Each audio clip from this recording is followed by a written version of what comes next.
오늘 성경에 보면 기념비라고 합니다. 기념비. 우리는 우리에게 기념비가 뭘까요? 그에 대해서 한번 생각해 보자. 자, 오늘 보면 다시 한번 볼까요? 3절을 한번 3절에 보면 여기 보면 12를 택하라 이렇게 합니다. 12돌. 자, 이렇게 명하시고 오늘 보면 6절 한번 볼까요? 6절.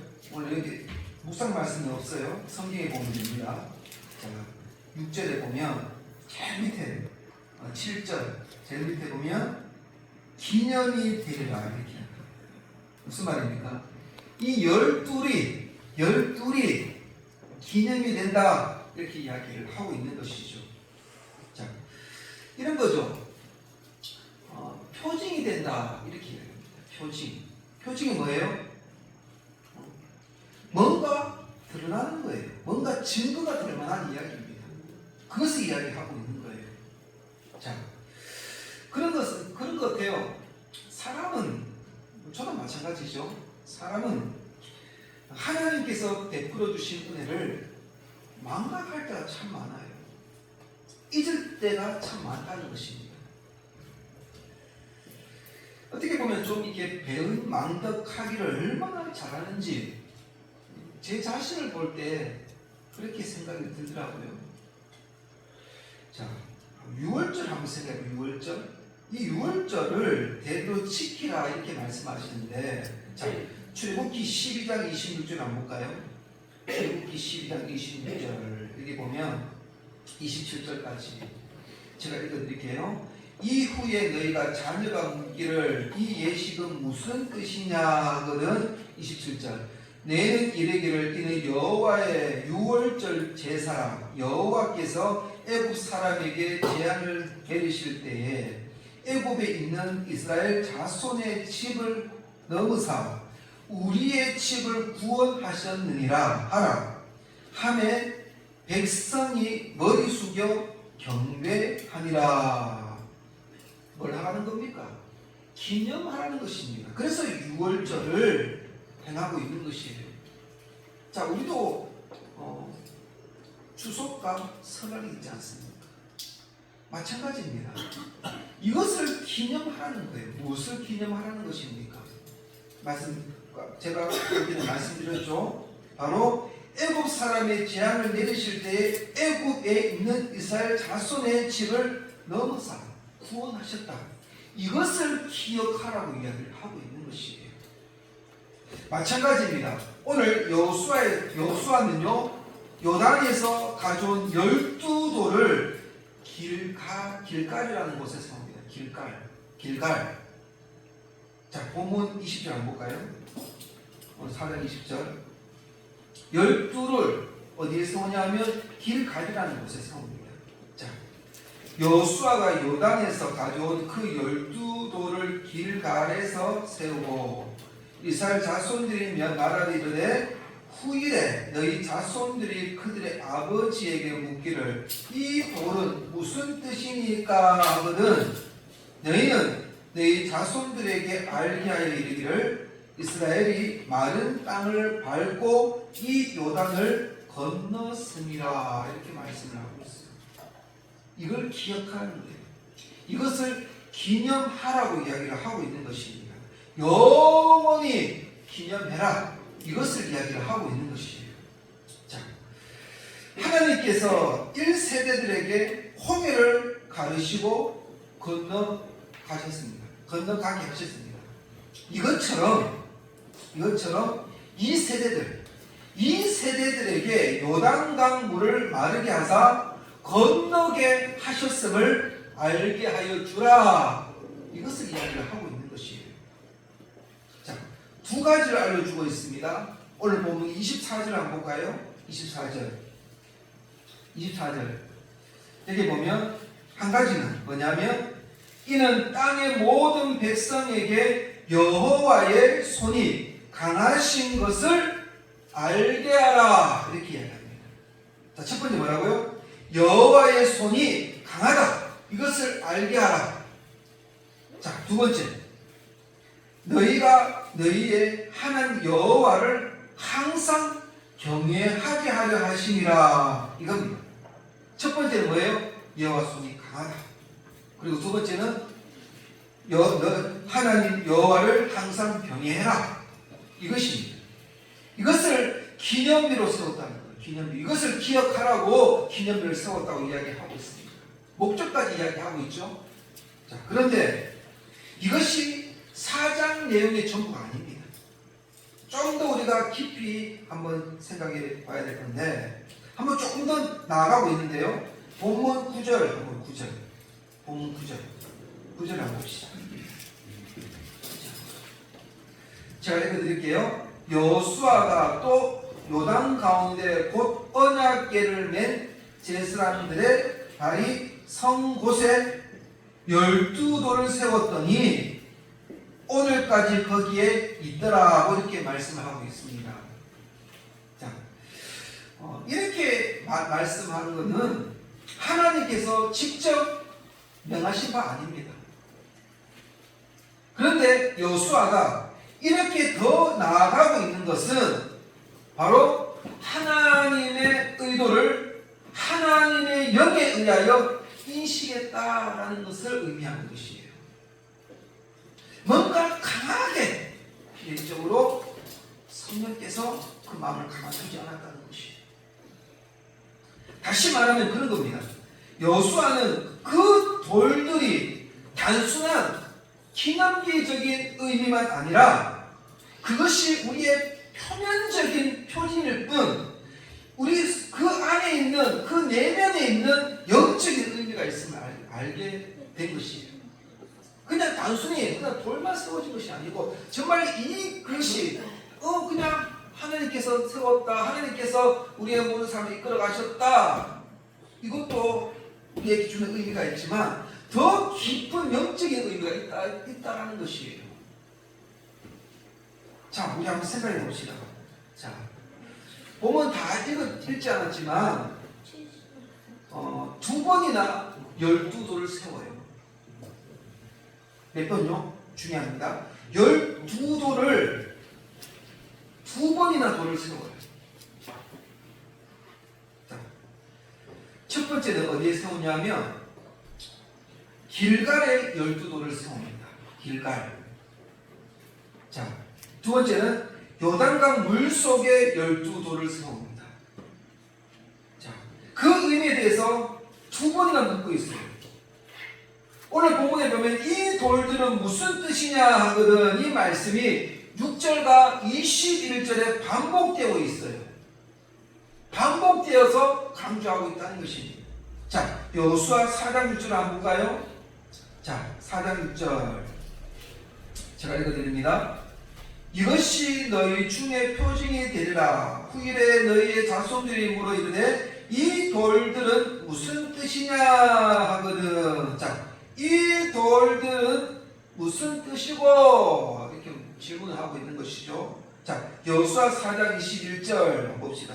여기 보면 이스라엘 자손들에게 말하 이르되 후일에 너희의 자손들이 그들의 아버지에게 묻기를 이 돌들은 무슨 뜻이니까 하거든. 다시 말하면 이 돌 뜻이 뭐냐 묻는 것이에요. 이 본문 말씀을 읽는 자와 듣는 우리도 이렇게 묻지 아니할 수가 없는 것이에요. 자, 길갈에 세운 12돌은 무슨 뜻이고 이거예요. 자, 여호수아 다시 한번 4장 20절 다시 한번 봅시다. 이게 보면 여호수아가 요단에서 가져온 그 12돌을 길갈에 세우고 또 요단 가운데 세운 12돌은 무슨 뜻이냐 이렇게 하는 것입니다. 자, 여호수아 4장 9절 한번 볼까요? 여호수아 4장 9절 여호수아가 또 요단 가운데 곧 언약궤를 맨 제사장들의 발이 선 곳에 12를 세웠더니 오늘까지 거기에 있더라 이렇게 이야기합니다. 자, 아까 제가 말씀드렸죠? 12돌을 길갈에서 세우고 요단강 중심에서 세웠어요. 자, 그럼 먼저 요단강 물 속에서 세운 돌들의 의미를 한번 살펴보겠습니다. 쉽게 말하면 그런 거예요. 강 중심에 길이 열리죠. 길이 열립니다. 열리면서 강 중간에 돌을 세웠다는 거예요. 성도님 상상해 보십시오. 옆에 지금 이제 그 가나안 땅 가기 위해서 물이 갈라지면서 그 갈라진 곳에 걸어가고 있어요. 그 중간에 돌을 세웠다니까요. 좀 안 무섭겠습니까? 양쪽엔 다 물이 벽처럼 물이 흐르고 있고 얼마나 무섭겠습니까? 그런데 그 중간에 뭐를 세웠다? 12돌을 세웠다는 것입니다. 자, 다시 한번 말씀드릴게요. 여호수아 4장 9절에 보면 여기 중요한 핵심은 이거예요. 여호수아가 또 어디에요? 요단 가운데. 이 구절은요, 요단 가운데 이것이 핵심입니다. 요단 가운데 12돌을 세웠다 이겁니다. 자, 이 의미를 출애굽기 14장 26절에 우리는 그 의미를 찾을 수가 있는 거예요. 자, 출애굽기 14장 26절 어떤 사건이 있었습니까? 잘한 사건이죠. 홍해 건너 당시에 일어난 그런 사건입니다. 그런 사건. 자, 14장 26절 한번 볼게요. 자, 제가 읽어드리겠습니다. 여호와께서 모세에게 이르시되 내 손을 바다 위로 내밀어 물이 애굽 사람들과 그들의 병거들과 뭐예요? 마병들 위에 다시 흐르게 하라. 이거 어떤 사건입니까? 여기 어디예요? 요단강입니까? 아닙니다. 홍해입니다. 홍해. 자, 그렇게 되면 이 애굽 사람들과 그 병거들은 어떻게 되겠습니까? 자, 홍해 속에 다 수장돼 버렸습니다. 무슨 말 아시겠죠? 이스라엘 백성은 다 건넜어요. 홍해를 다 건넜어요. 건너고 나서 모세가 손을 딱 내밀더니 어떻게 됩니까? 다시 바다가 그 길을 덮어버려요. 덮어버리면 그 애굽 사람들과 그 병은 어떻게 되겠어요? 다 죽어버리죠. 그것을 생각하십시오. 자, 오늘 본문도 보면 그런 거예요. 자, 이 여호수아가 12돌을 어디에요? 요단강 속에 세운 후에 하나님께서 여호수아에게 명하고 계시는 거예요. 자, 오늘 다시 한번 본문 봅시다. 15절, 16절, 4장 15절, 16절. 자, 여호와께서 여호수아에게 말씀하여 이르되 증거궤를 맨 제사장들에게 명령하여 요단에서 올라오게 하라 하신지라. 자, 보십시오. 이제 건넜어요. 자, 그러면 이 요단강 속에 세운 12돌은 어떻게 되겠습니까? 그 12돌을 그 요단강 중앙에 세웠어요. 그리고 나서 이스라엘 백성들은 다 요단강을 건넜어요. 그 뒤에 어떻게 됩니까? 또 아까 제가 말씀드린 것처럼 다시 그 요단강 물이 덮어지죠. 무슨 말 아시겠어요? 이걸 이해를 하시고 이 말씀을 접근해야 됩니다. 자, 본문 18장 한번 18장. 4장 18장. 자, 우리 한번 같이 한번 읽어볼까요? 18절은 시작. 여호와의 언약궤를 맨 제사장들이 요단 가운데서 나오며 그 발바닥으로 육지를 밟는 동시에 요단물이 본 곳으로 어떻게 해요? 도로 흘러서 적과 같이 언덕에 넘쳤더라. 이렇게 말했어요. 아까 말씀드렸죠. 홍해와 요단이랑 비슷한 그런 상황이에요. 그죠? 도는 사람은 아니지만 그런 의미로 한번 생각해 보십시오. 자, 그렇다면 자, 요단강 속에 세운 12돌은 다 수장된 수장. 다 덮어버렸어요. 자, 이 수장된 요단강 속에 있었던 똑같은 그 12돌을 또 어디서 세우냐면, 자, 그 12돌을 어디에 세우냐? 길갈이라는 곳에 세웁니다. 길갈. 자, 그 의미가 무엇이냐면 신명기 5장 9절을 한번 보십시오. 길갈에 세운 의미가 있습니다. 또 요단강 중심에 세운 의미가 있습니다. 자, 5장 9절 제가 읽어드립니다. 여호와께서 여호수아에게 이르시되 내가 오늘 애굽에 멀려 수치를 너희에게서 떠나게 하였다 하셨으므로 그곳 이름을 오늘까지 길갈이라 하느니라 이렇게 이야기합니다. 다시 말하면 이런 거예요. 내가 오늘 애굽의 수치를 너희에게서 굴러가게 했다. 이 길갈이라는 의미가 뭐냐면 굴러가다라는 의미를 가지고 있거든요. 너희가 받았던 그 수치 멸시 다 굴러가게 하겠다라는 의미를 가지고 있는 것이에요. 자, 출애굽기 14장 20절 다시 한번 볼까요? 자, 읽어드립니다. 여호와께서 모세에게 이르시되 내 손을 바다 위로 내밀어 물이 애굽 사람들과 그들의 병거들과 마른 수위에 다시 흐르게 하라. 다 덮어버림으로 이스라엘을 대적했던 그 애굽 사람을 다 몰수시켜 버린다는 거예요. 이스라엘 수치는 어떤 수치였을까요? 질문입니다. 질문 안 하겠습니다. 자, 이 12돌은 어디서 가져온 돌입니까? 홍해에서 가져왔습니까? 가나안 땅에서 가져왔을까요? 갑자기 엉뚱한 이야기를 하냐 생각하시는데 한번 정도는 생각해 보시면 좋겠습니다. 12돌은 과연 어디서 가져왔을까? 자, 강야에서 가져왔을까요? 아니면 가나안에서 가져왔을까요? 성경에서는 나오지 않아요.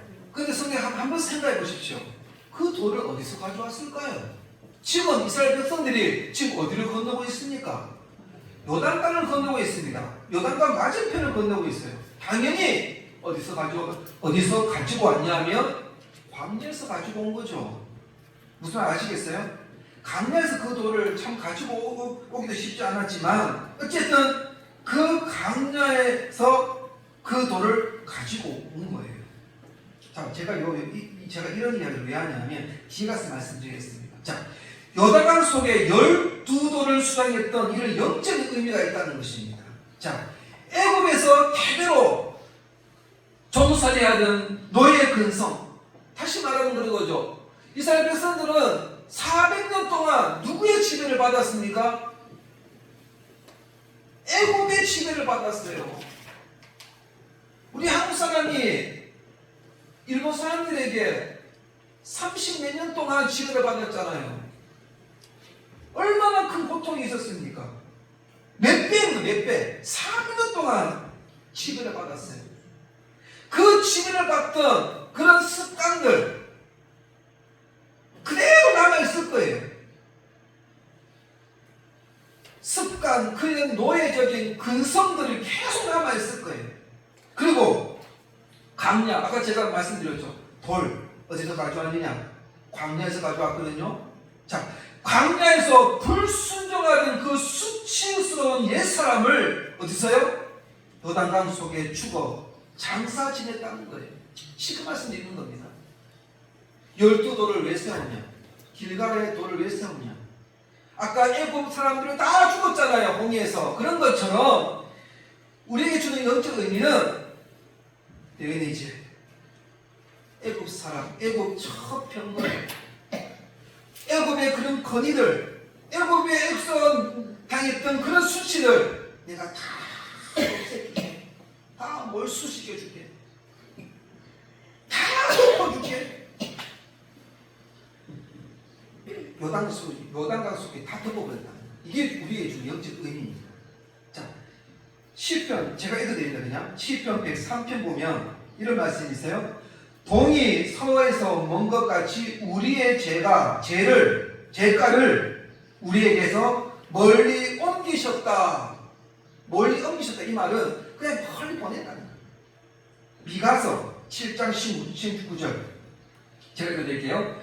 다시 우리를 불쌍히 여기셔서 우리의 죄악을 발로 밟으시고 우리의 모든 죄를 깊은 바다에 던졌다. 이렇게 이야기합니다.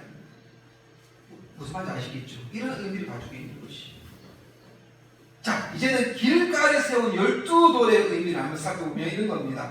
우선적으로 이 12돌을 세웠다는 것을 우리는 명심해야 됩니다. 자, 하나님의 명령도 오늘 본문 2절에 보면 백성의 각 지파에 한 사람씩 12사람을 택하고 뭐예요?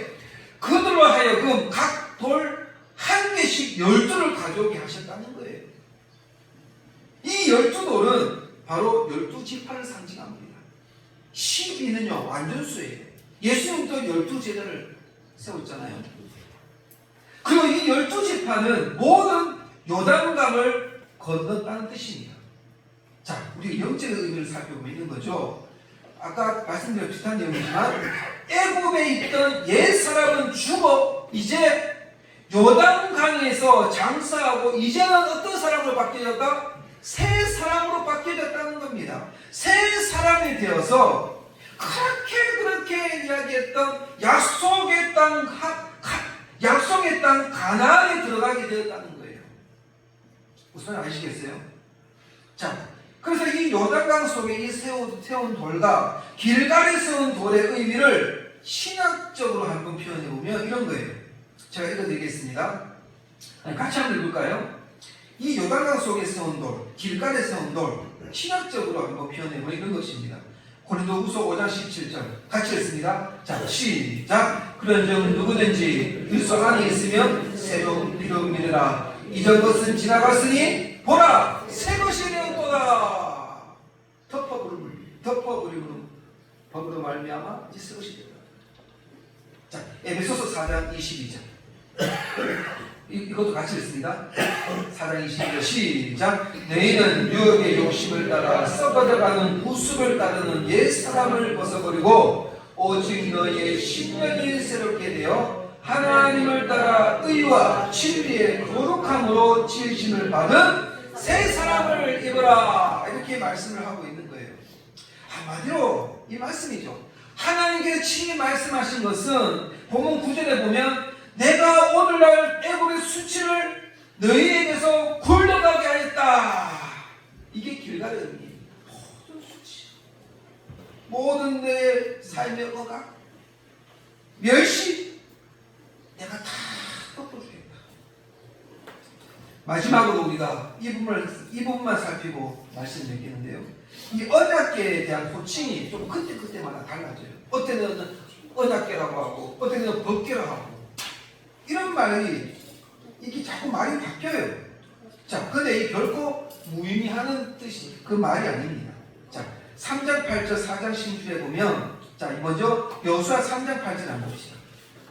여호수아 3장 8절에 보면 너는 언약궤를 맨 제사장들에게 명령하여 이르기를 너희가 요단 물가에 이르거든 요단에 들어서라 하라. 여기 보면 언약궤라고 이야기합니다.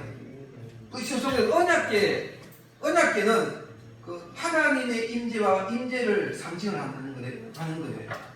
어쨌든 귀한 개예요, 개. 하나님이 함께 하신다는 상징물입니다. 이 언약궤는. 자, 여기까지 말고 나중에 제가 한번 설명해 드릴게요. 자, 하나님께서 요단에 들어서 하실 때에 호칭은 뭐였어요? 요단강을 딱 들어가기 전에 이제 딱 들어설 때 호칭이 뭐예요? 언약궤라고 합니다. 언약궤.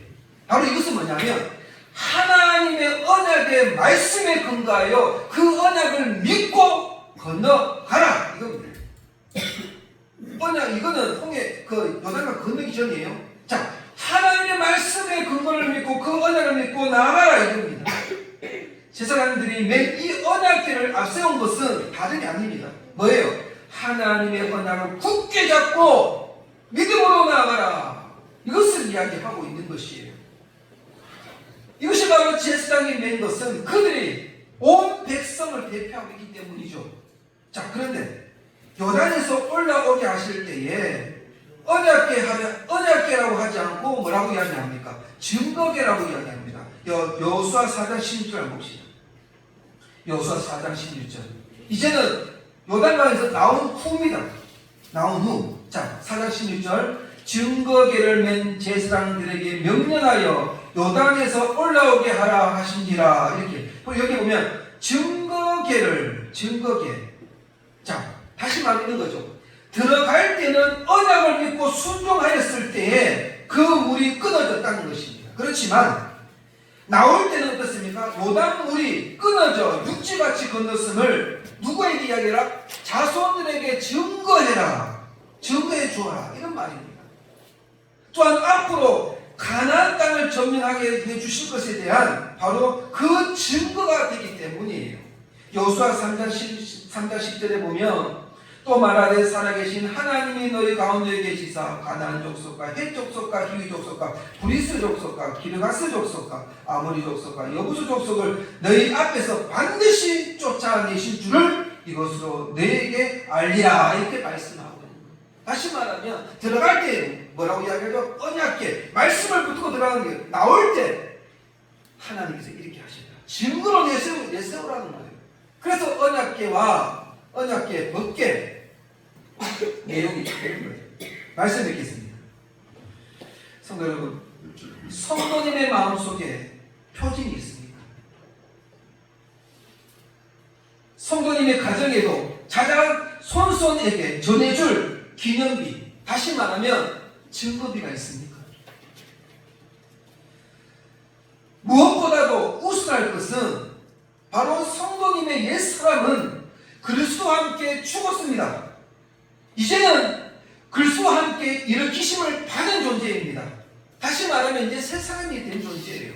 로마서 6장 6절에 보면은 우리가 알거니와 우리의 옛사람이 예수와 함께 십자가에 못 박히신 그것은 죄의 몸에 죽어 다시는 우리가 죄에서 종노릇하지 아니하려 함이니. 성도 여러분, 하나님께서는 성도의 부끄러웠던 그런 지난 날에 모든 수치를 물러가게 하십니다. 우리의 모든 아픔들을 주님께서 우리를 덮어주십니다. 성도 한 주간 살아갈 때에 그 하나님의 사랑과 그 은혜를 기억함으로 말미암아 또 한 주간 예수로 충만하며 예수의 능력으로 살아가는 저와 여러분 되시기를 간절히 원합니다. 기도하겠습니다. 하나님 아버지,